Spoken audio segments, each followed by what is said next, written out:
Writing in the arts. Art review. Art and art history classes often require students to attend a gallery or museum exhibition and submit a review of their experience. Writing a review gives you a chance to apply what you're learning in class to art that you encounter outside school. Introduction.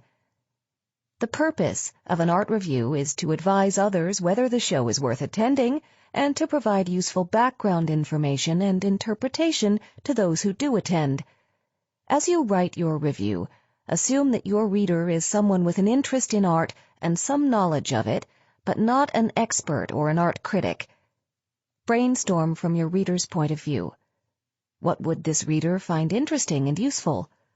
What can you say to guide them and help them? Which pieces in the show will you focus on in your review? Organize your review from the general to the specific. Talk first about the artist or the overall show, and then discuss individual pieces. Expect to go through more than one draft of your review. Take a break from your draft, and then try to reread it from the point of view of someone who has not seen the show. Is there anything you should add to make the review more helpful to the reader? Revise accordingly. Do be sure you understand the assignment before you visit the gallery or museum.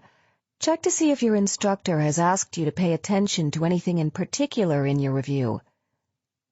Do some background research on the artist or artists and the museum or gallery before you go. Doing so will enrich your experience and inform your review. Do take your time at the show. Look at all the art carefully. Do take notes as you observe.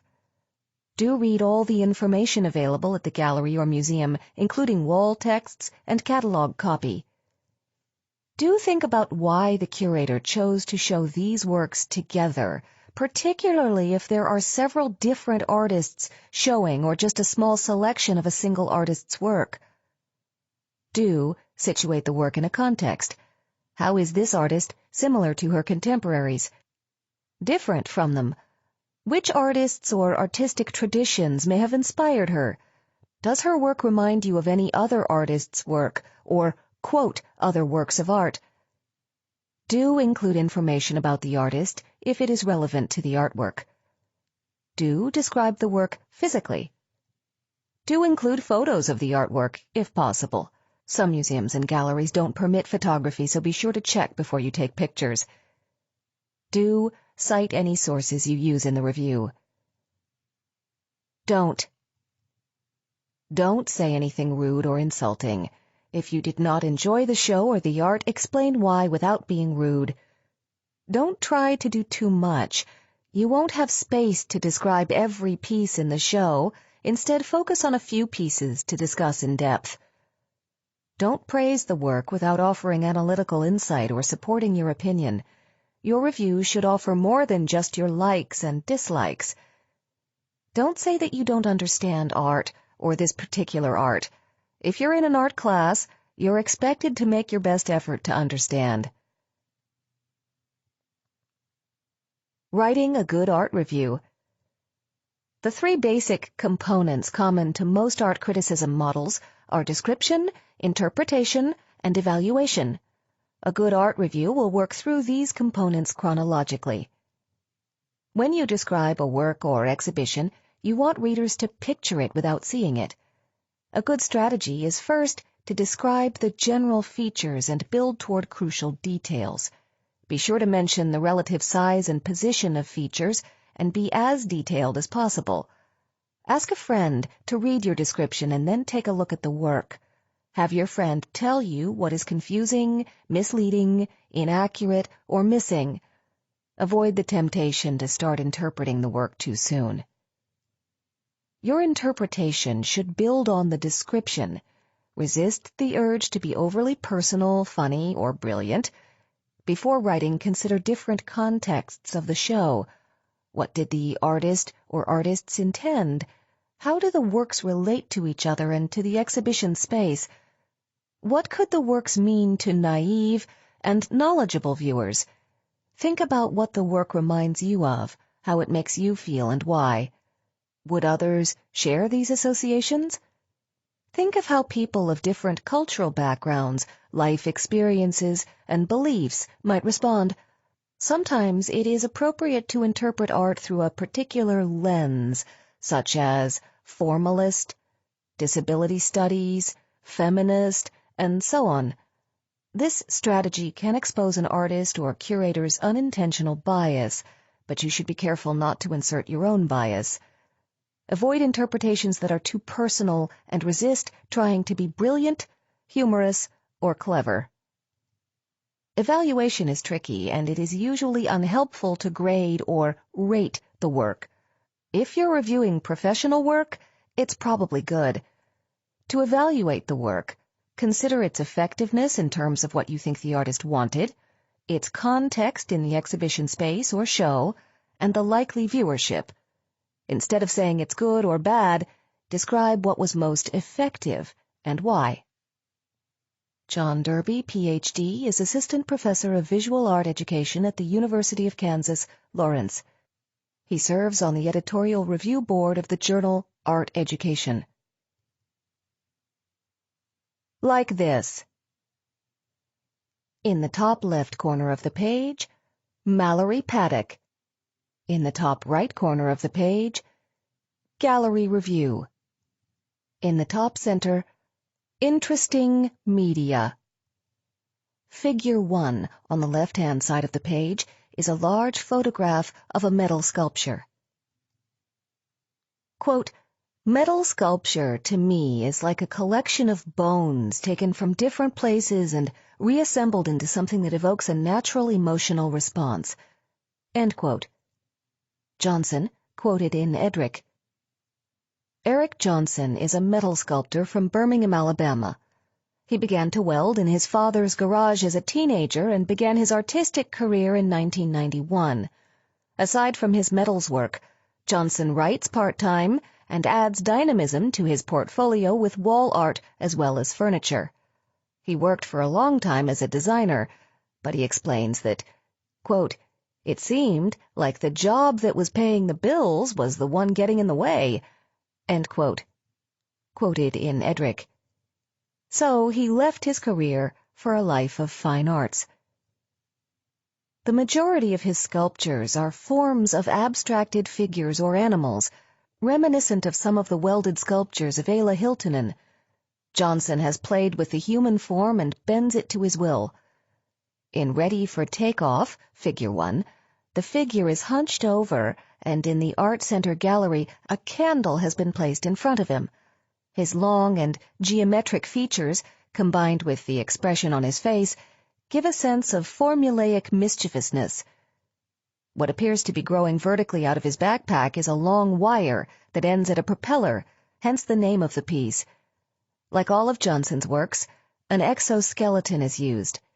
The sculptures have nothing to hide, and in fact, viewers can see through the middle of some of them.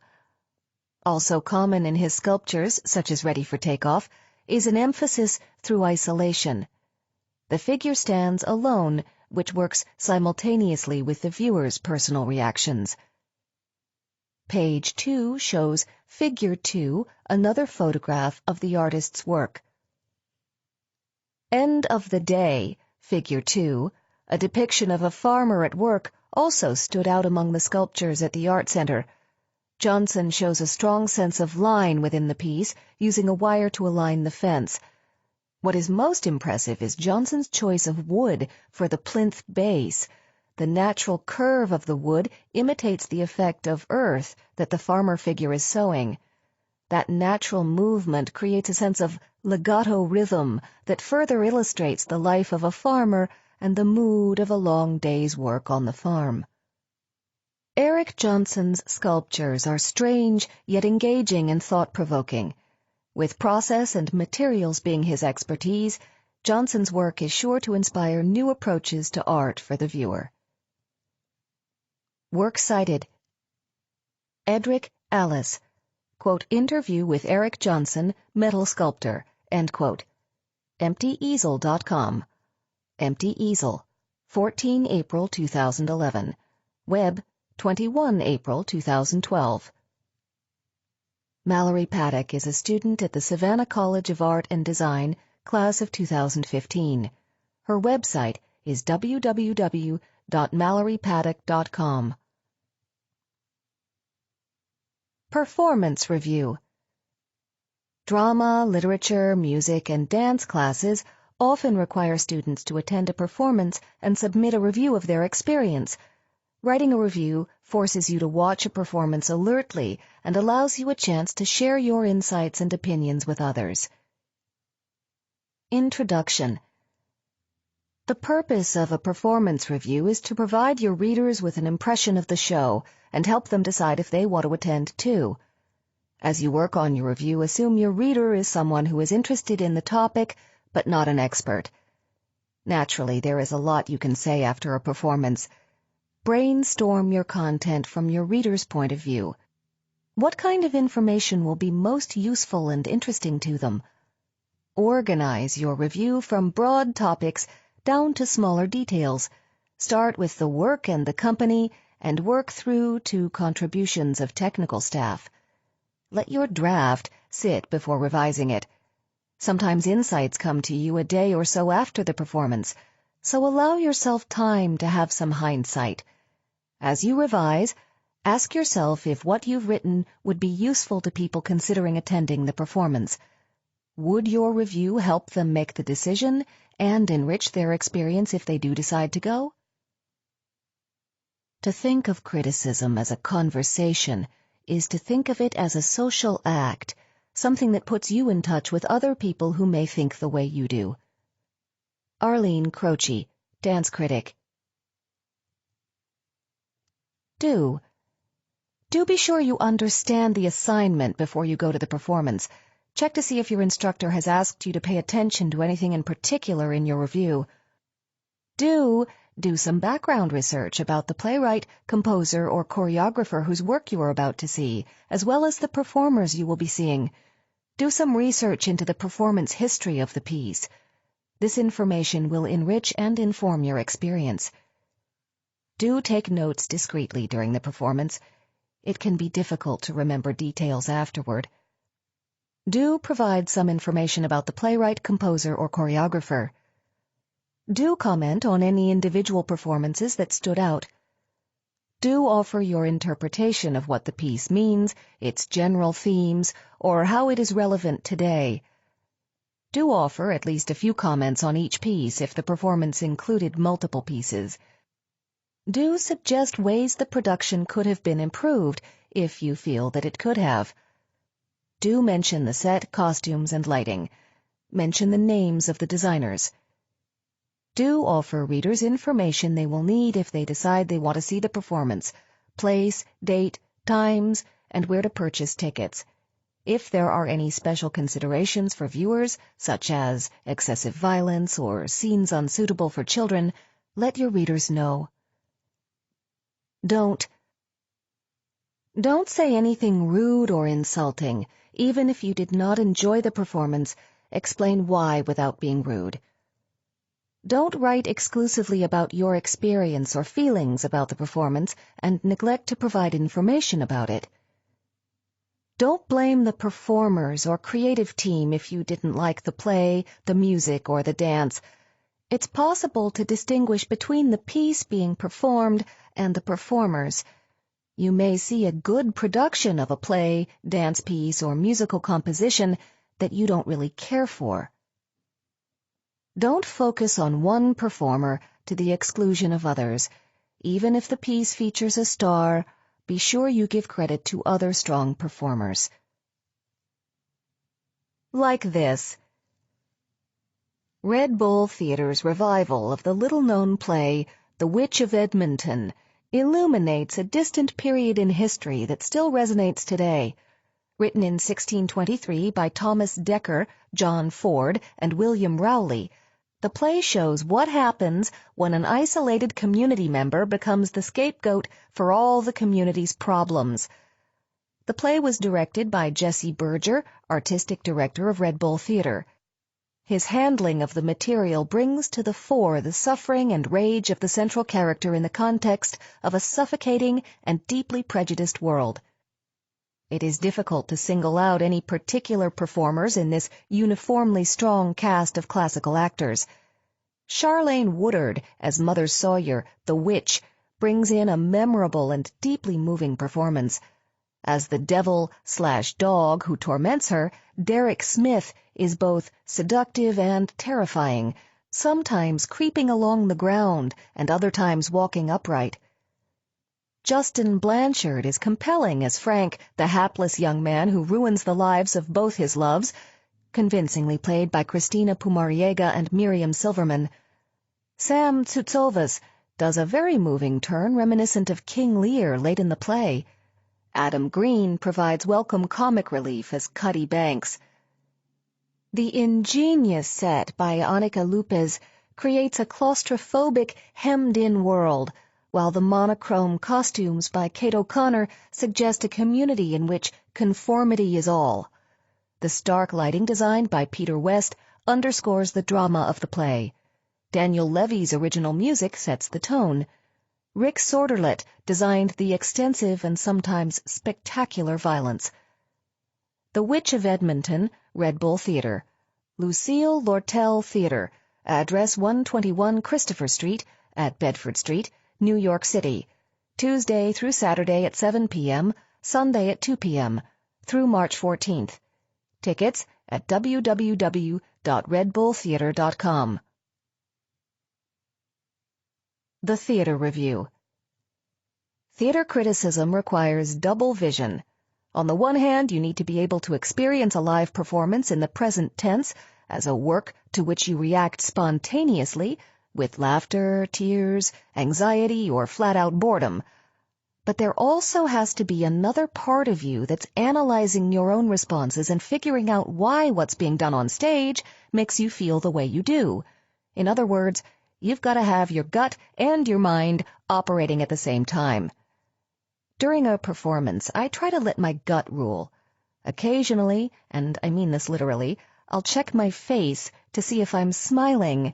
If I am, the play is working for me. That's true, even if it's a tragedy. It's when I sit down to write that the analytical side asserts itself. Then I step back to assess more coolly the intentions of the play's creators and how successful they were in realizing those intentions. Which brings you back to the gut, because that's your most reliable barometer of how good a performance was. Of course, everybody's gut is different. But after you do the research and feel like you know what you're talking about, you have to go with your own subjective opinion. That's all you know, after all. For me, the best criticism recreates the visceral feeling of watching a performance while placing it in the context of its time and place and artistic predecessors. It's a tricky balancing act, but both heart, or gut, and mind have to be present in any review. You can't have one without the other. Ben Brantley is chief theater critic for the New York Times. The Dance Review. Any viewer can appreciate the beauty or virtuosity of a dancer on stage, but dance is a wordless art expressed through ephemeral performances. Essentially, there is no substitute for a live performance. A videotape of a performance is only a tool and flattens the choreography, never giving you a full picture. So, if you are reviewing a high school or college dance concert and also a major international dance company with a superstar, you are faced with the same specific problem: how to appraise this wordless art in words. Introduce the reader to the kind of performance you are writing about. Dance is very popular and includes genres as diverse as ballet, modern dance, tap dance, folk dance, ethnic forms ranging from Indian classical dance to flamenco, not to speak of the ballroom dancing now seen in theaters and on television. A lively image can be part of your first paragraph, but you must be a reporter too. The reader must know if you're writing about only two persons on stage, as in a duet, or a full company ballet with some 40 people in the cast. Provide information early on, the name of the group or the choreographer, especially if you will focus on new works, and the venues. Experimental dance is not always seen in a theater, Performances can take place in a parking lot or a swimming pool. You can sum up your opinion, even if it is mixed, near the beginning, but keep in mind you will have to justify it in the review. Define the dance piece visually, but steer clear of the floor pattern school of criticism that describes movement after movement. You would not analyze an abstract painting by merely saying, "The red spot is to the left of a blue line, which is above a green circle." Instead, you want to explain the concept behind the choreography. If you have not done the background research on a style or choreographer, know that dance communicates directly with the viewer. Your instinct and intelligence can guide you and tell you if what you are seeing is good or bad. But good or bad without analysis is not what a dance review is about. You can render an opinion in several ways. You can write in essay form and develop your argument, or you can distill your analysis early and expand on it. If you have just discovered an exceptional dancer or seen a major premiere, say so boldly. It is important to encourage new talent. A young choreographer may not succeed in his or her own goals, but you can note that the ideas were interesting. If you dislike or do not understand a choreographer's aesthetic, say so, but do not question the choreographer's sincerity. Technique in a dancer is important. Discuss the quality of the dancing. This is distinct from discussing the choreography, its structure, relationship to music, novel partnering. Mention the lighting designers and conductors and composers. The more you attend dance performances, the more you will know. Anna Kisselgoff is former chief dance critic for the New York Times. Book review. A book review offers you the opportunity to share your critical perception of a book's strengths and weaknesses, to share information that other readers might find useful, and finally, to advise others whether they should read the book themselves. Introduction. The purpose of a book review is to offer your critical assessment of a book, how successful and enjoyable you found it, and to recommend to your readers whether or not they should read it. Assume that your readers are interested in books but are not familiar with this book or the work of this author. Brainstorm from your reader's point of view. What information would be most useful to them? What would you have liked to know about this book before you read it? As you read, keep a running list of what you feel are the book's strengths and weaknesses and select from these as you plan your review. The model outline provides a structure you can adapt to organize your book review. Allow yourself time to go through several drafts. You may find that your first draft is too long and not as tightly focused as you would like. Be aware that you probably won't have room to say absolutely everything you'd like to say about the book.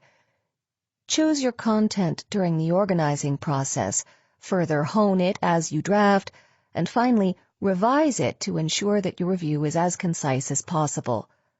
As you revise, ensure that you have all the details right and eliminate any typos and other errors. Model outline. There is no single accepted structure for a book review. This outline provides a basic template you can adapt for your own purposes. Introduction. Provide basic information about the book you're reviewing, including author, title, publication information, publisher and year of publication, and genre. In a few sentences, give the reader a general overview of what the book is about and your overall opinion of it. Body. In the body of the review, devote several paragraphs to delving deeper into the book. Offer readers your insights about what you found most striking about the book, and provide specific examples. For a nonfiction book, you might discuss the author's purpose, thesis, arguments, and main points. What are the book's greatest strengths and weaknesses? Would you recommend this book to others? Why or why not? Conclusion. Conclude by summing up your thoughts about the book. Remember that your readers are counting on you to help them decide whether to read the book. What is your overall message to the readers about this book? Do. Do start early on your book review. Allow yourself plenty of time to read the book carefully and to reread all or part of it. Do take notes as you read. Be sure to note the page numbers of important passages you want to discuss so that you don't have to waste time searching for them later. Do be selective. You will probably have a page limit for your review, and you should be aware that you may not have the space to say everything you want to say. Do say why you liked or disliked the book. Be specific. Do support your points with direct quotations from the book. Keep these quotations brief. Most of the review should consist of your insights about the book, not long quotations. Do consider how the author's background may have influenced their writing of the book. Is this the author's first novel? Has the author written other books about the same kind of topic? Do you know of any experiences the author might have had that inspired or informed this book? Do consider the projected audience for the book. Who do you think the author was writing for? Was it written for an academic audience? A specialist audience? History buffs? Romance fans? Self-improvement readers? A general reader? Do take a stand. The ultimate point of a book review is to make a recommendation to your reader. Don't be afraid to share your opinion. Your verdict doesn't have to be an absolute yes or an absolute no. Perhaps you liked the book but have some reservations about it. Perhaps you basically disliked it but admired some part of it. Offering a nuanced opinion of a book often makes a more interesting review. Do give your review a title that reflects the content of the review. Don't just use the book's title as the title of your review. Don't be afraid to express your opinion. A book review is different from a book report, in which you are asked to be objective about the book. The whole point of a book review is to share your point of view. Don't attempt to review a book you haven't read. It will be clear you don't know what you're talking about. Don't fall into the trap of summarizing the book. Provide just enough summary so that your points are clear to your readers. Your job is to share your insights about the book, not recount its contents. Don't include a lot of information about the author unless it's relevant to the book itself and to your perspective on the book. The author's birthplace, education, employment history, and family background may or may not yield interesting insights about the book you're reviewing. Use your best judgment and resist the temptation to recite facts simply for the sake of reciting facts. Don't try to cover everything about the book in your review. You will have to be selective. Pick the things that interest you most, the most notable things, the things you think will be of most interest to your readers. Don't give too much away. If you're reviewing a work of fiction, don't spoil it for others by giving away key plot points or the ending of the story. Don't be nasty. If you didn't enjoy the book, don't be insulting or snide. Let your readers know, calmly and unemotionally, why you were disappointed in the book. How to review a work of fiction. There are many elements of a work of fiction to address in a book review. Here's a list of areas to consider as you plan your review. Setting. Where is the book set? When does the action take place? How does the setting, both physical and temporal, influence the story? Characters. Who are they and how do they relate to one another? Do you find them believable, engaging, appealing? What is their dialogue like? Point of view. Who is telling the story? Is it a third or first-person narrator? Does the point of view shift? If so, what is the effect of that shifting? Which character or characters are the main focus? Plot. Is it engaging, easy or hard to follow? Surprising? Writing. What is the author's writing style like? Are there distinctive features of the writing? How does the style influence your overall reading experience? Like this. Political intrigue and high-sea adventure. Master and Commander by Patrick O'Brien. W. W. Norton, 2009, first published in 1969. is a historical novel that tells the story of two very different men who become friends and end up serving on a Royal Navy vessel during the Napoleonic Wars. Jack Aubrey is a British naval captain, and Stephen Matura is a physician and naturalist of mixed Irish and Catalan extraction. The two meet by chance in Majorca.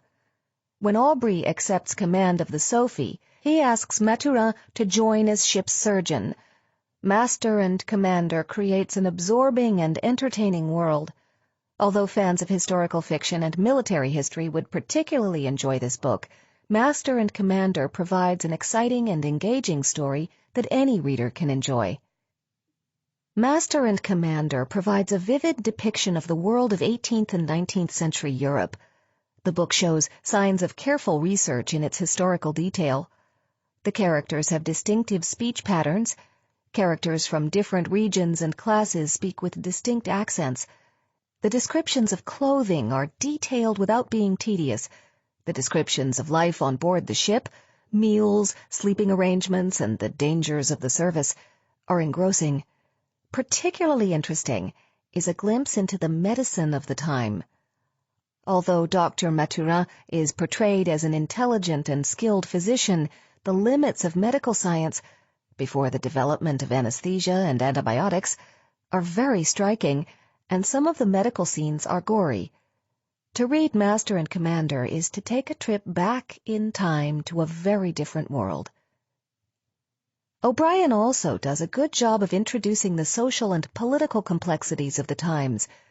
The story is presented from the point of view of the English in the Napoleonic Wars, but it's not a simplistic view of the political situation. Stephen Matura is not English at all. He speaks Irish, Spanish, and Catalan fluently.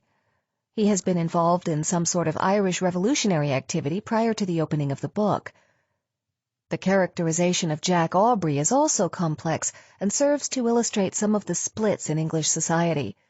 His father is an army general who is a fierce Tory during a time when the opposing party, the Whigs, hold control. The blustering General Aubrey is not a political asset to his son, who is trying to rise through the ranks of the Royal Navy, which itself is highly politicized. The book's greatest success is its vivid depiction of life and war at sea. O'Brien freely uses nautical terms, which is interesting but sometimes confusing for anyone who is not a specialist in this area. I found myself reaching for the dictionary frequently. The diagram of the sails of a square-rigged ship that appears in the front of the book is helpful, though the average reader would welcome a full glossary of sailing and nautical terms. The battle scenes are especially exciting.